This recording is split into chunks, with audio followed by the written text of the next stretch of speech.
Salamu alaikum bandiraɓe sehilaɓe on calminama on jettama on juurama ko min Tanum Lele artiɗo haaldude moɗon. Thierno Nene Nembo, dans tout ce qui se passe au Mali, a réagi au discours de Maïga sur le fait qu'il ait traité Bazoum d'étranger. Et il y a deux choses que je ne fais généralement jamais sur les réseaux sociaux, c'est de répondre aux blancs fragiles qui commentent mes posts ou de lire des articles de certains intellos africains, surtout ceux de la vieille école. C'est pour ma santé mentale. Et sur l'article de Thierno Nene Nembo, je ne me suis pas trompée. J'ai un doyen qui m'a envoyé l'article et qui m'a demandé ce que j'en pense. Voilà, je dis ce que j'en pense. Et franchement, j'ai ressenti une telle colère, une telle déception à la lecture de cet article.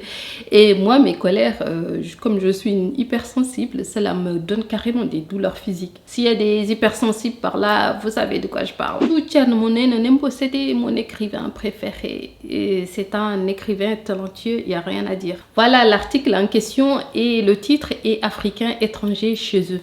Il y parle de l'intervention du Premier ministre Abdoulaye Maïga à l'ONU. Mais vous pensez qu'il s'est indigné sur le fait que le Mali ne puisse pas avoir le droit à ce que le Conseil de sécurité prenne en compte sa plainte contre la France? Non. Vous pensez qu'il s'est inquiété éventuellement que le Mali dise la vérité et que cela est dangereux pour nous? Non. Et je pense que certains intellectuels ont plus peur que la France perde sa domination sur les Africains que la France elle-même. Parce qu'ils sont une création de la France, c'est des produits français. Et d'abord que le discours est controversé. Controversé par qui? C'est controversé par la France et c'est l'Arbin. Il y a longtemps que ces gens ne sont plus en phase avec le peuple. Moi, c'est des collègues qui étaient présents aux Nations Unies qui m'ont envoyé le discours tellement ils étaient contents d'entendre autre chose que des plaintes et des jérémiades des présidents africains. Et beaucoup n'étaient pas africains. Donc non, le discours de Maïga est historique pour la jeunesse africaine.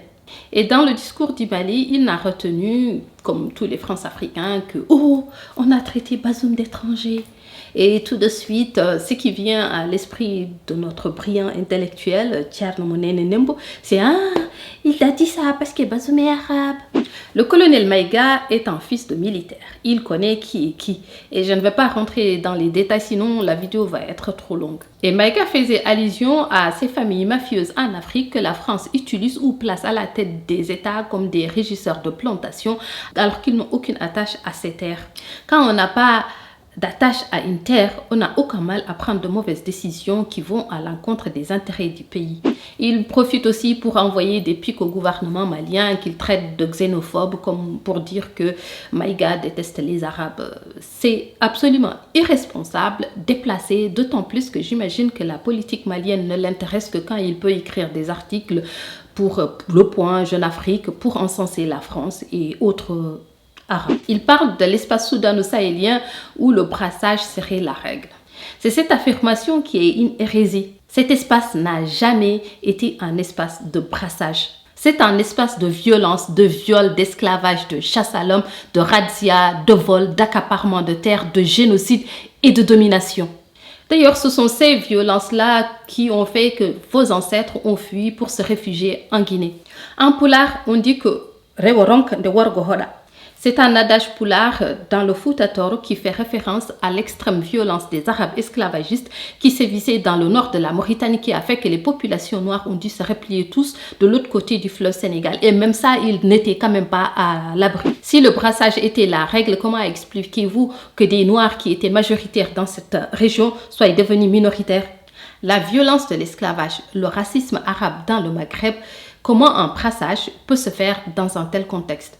D'ailleurs, il faudra nous donner la définition d'être de quelque part. Est-ce que parce qu'on vient quelque part, on tue, on vole, on réduit en esclavage, on tue les cultures, les langues, les coutumes, on met les gens dans une situation d'extermination ou d'extrême oppression, on devient de cet endroit? Puis on s'assied, on dit situation de brassage, métissage, partage de civilisation. Mais moi, je vais vous donner des nouvelles de chez moi, Thierno Nene Nembo. Je suis mauritanienne. Les Arabes sont arrivés au XVIIe siècle chez nous. Ils ont combattu les Berbères et les alliés autochtones pendant plus de 30 ans, pendant la guerre de Shourbouba. Ils les ont vaincus, ils ont effacé leur langue, leur culture. Ensuite, ils ont esclavagisé les Haratines jusqu'à nos jours. D'ailleurs, on ne vous entend jamais parler de ça. Et depuis ce temps, c'est les Peuls, les Soninké, les Wolofs que les Arabes cherchent à effacer de la terre de leurs ancêtres. C'est ça pour vous le brassage culturel? En 1989, ils ont génocidé des Peuls, ils ont déporté des milliers d'entre eux au Sénégal et au Mali. Encore aujourd'hui, si vous allez à côté des camps des Peuls qui viennent du centre du Mali que le brassage islamique du Mali a chassé de leur village, il y a ceux que le brassage islamique de la Mauritanie a chassé de leur terre, et cela depuis plus de 30 ans. Il y a des gens qui n'ont rien connu d'autre que ces camps.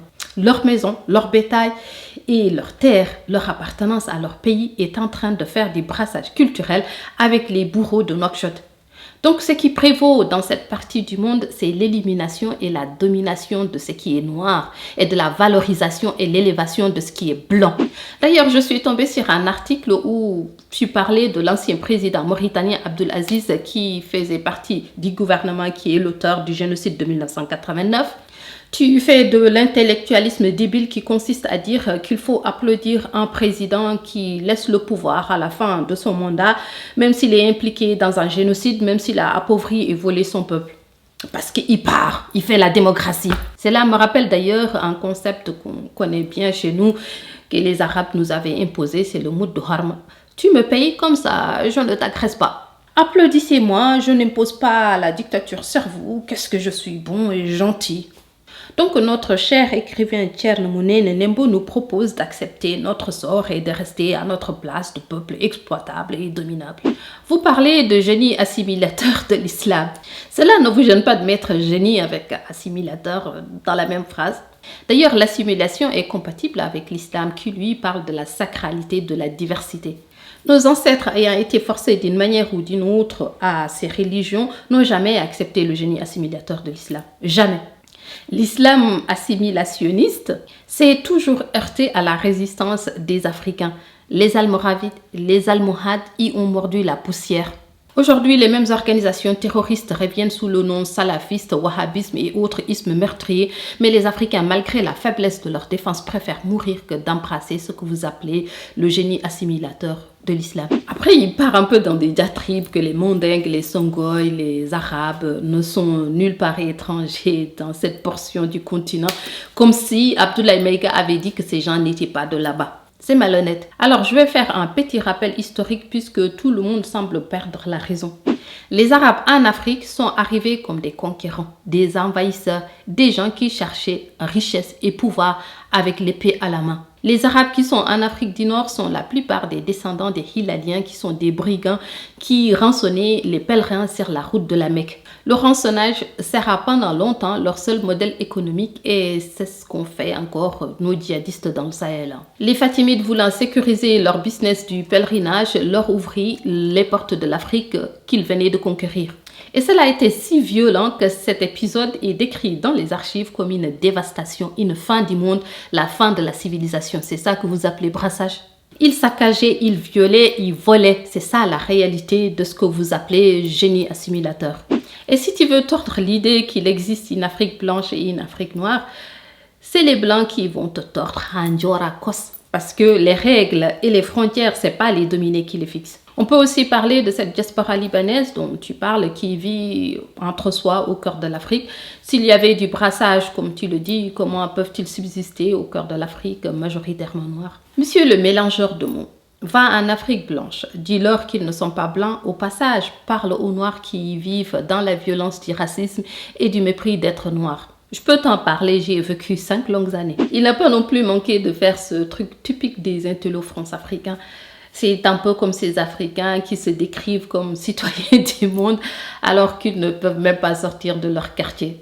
Il dit que le maire d'Amsterdam est un Marocain d'origine, celui de Londres un Pakistanais, le nouveau premier ministre britannique est indien, qu'il y a quelques jours, le ministre des Finances du roi Charles III était un Ghanéen. Mais monsieur, dis-nous ce que nous autres avons fait pour avoir tant d'honneur à être maire de ci, ministre de là. Absolument rien. Nous n'avons aucun pouvoir sur ces choses. Les dominants décident si un Marocain peut devenir français ou amsterdamien. Ils décident si un Ghanéen est assez cool pour compter l'argent que la couronne britannique a eu en exploitant ses ancêtres et en pillant ses ressources. Chaque jour, des Marocains, des Ghanéens se noient dans la Méditerranée du fait que le dominant ferme leurs frontières et décide qui peut venir et qui ne peut pas venir. Ok? Parce qu'il existe un monde de blancs et un monde de noirs, un monde de dominants et un monde de dominés. Et c'est pas nous qui décidons cela, nous le subissons.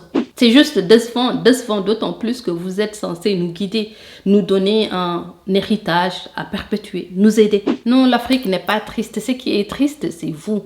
Votre mentalité, c'est l'idée que vous avez de nous qui est triste. L'Afrique vient de loin. Elle a survécu aux violences, à l'esclavage du génie assimilateur islamique, la colonisation vicieuse de l'Occident. Elle survivra au néocolonialisme et à la traîtrise de ses enfants. Voilà, dites-moi ce que vous pensez, partagez, likez et je vous dis à bientôt.